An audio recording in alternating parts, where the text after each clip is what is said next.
नमस्कार दोस्तों आपका क्यों और कैसे चैनल में स्वागत है। तो दोस्तों आपकी जानकारी के लिए बता दें कि आसमान में चलाई गोली का क्या होता है। क्या दोस्तों वो वापस ज़मीन पर आती है या नहीं।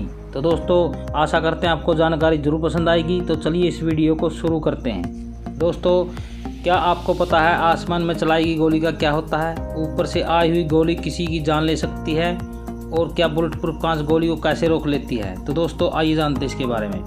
दोस्तों आप सभी को पता है इंसान पर की गई फायरिंग के दौरान बंदूक से निकली बुलेट उसके शरीर में प्रवेश करने के बाद अंदर ही रह जाती है, जबकि उसका खोखा या कवर बंदूक से फायरिंग करते समय वहीं गिर जाता है। आसमान में चलाई गई गोली वापस आती है या नहीं।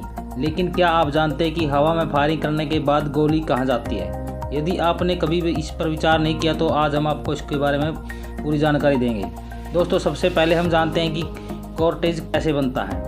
दोस्तों फायरिंग की पूरी प्रक्रिया विज्ञान पर आधारित है। दोस्तों फायरिंग में इस्तेमाल होने वाली गोली के मूलतः 3 हिस्से होते हैं। बंदूक से निकलने वाली गोली को कार्ट्रिज कहा जाता है। कार्ट्रिज के 3 हिस्से होते हैं। इसके सबसे आगे वाले हिस्से को बुलेट कहते हैं, जो इंसान के शरीर में प्रवेश कर उसे गंभीर चोट पहुंचाता है। बीच वाले हिस्से को केस या खोखा कहा जाता है, जिससे बारूद भरा होता है। कार्ट्रिज के सबसे पिछले हिस्से को प्राइमर कंपाउंड कहा जाता है, जो फायरिंग के वक्त बारूद में विस्फोटक करता है। फायरिंग करते वक्त कार्ट्रिज को खोखा बंदूक से निकालकर वहीं गिर जाता है और बुलेट बंदूक से बाहर निकल जाती है। तो दोस्तों अब जानते हैं क्या सच में ज़मीन पर गिरते वक्त किसी की जान ले सकती है या बुलेट। दोस्तों हवा में बुलेट का सफ़र हवा की गति और बंदूक की क्वालिटी पर निर्भर करता है। हवा में फायरिंग करने के मामले में बुलेट आसमान की ओर काफ़ी लंबी दूरी तय करता है और फिर गुरुत्वाकर्षण बल की वजह से ज़मीन पर ही वापस लौटता है। यदि ये बुलेट वापस ज़मीन पर गिरते समय किसी इंसान को चपेट में ले तो इसके ज़्यादा खतरनाक नतीजे नहीं होते। इसकी सबसे बड़ी वजह यह है कि फायरिंग करते वक्त बुलेट जिस रफ्तार से सफ़र करती है, वापस आते वक्त इसकी रफ्तार कई गुना कम हो जाती है। हालांकि यदि फायरिंग करते वक्त बुलेट किसी ठोस चीज़ से टकराकर वापस आ जाए तो यह खतरनाक हो सकती है। दोस्तों गोली की रफ्तार कितनी होती है और इसे नीचे तक कितने वक्त में आने में समय लगता है।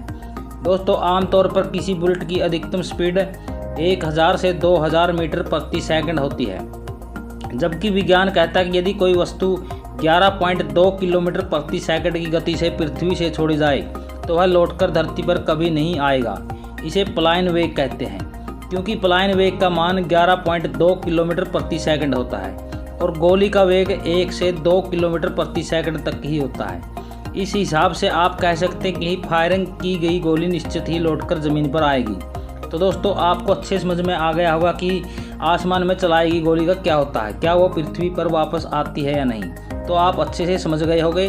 तो दोस्तों हमारे YouTube चैनल को सब्सक्राइब करना न भूलें और साथ में बेल आइकन का बटन जरूर दबा दीजिए, ताकि आने वाली मज़ेदार और ज्ञानवर्धक वीडियो आपको सबसे पहले देखने और सुनने को मिल सके। धन्यवाद।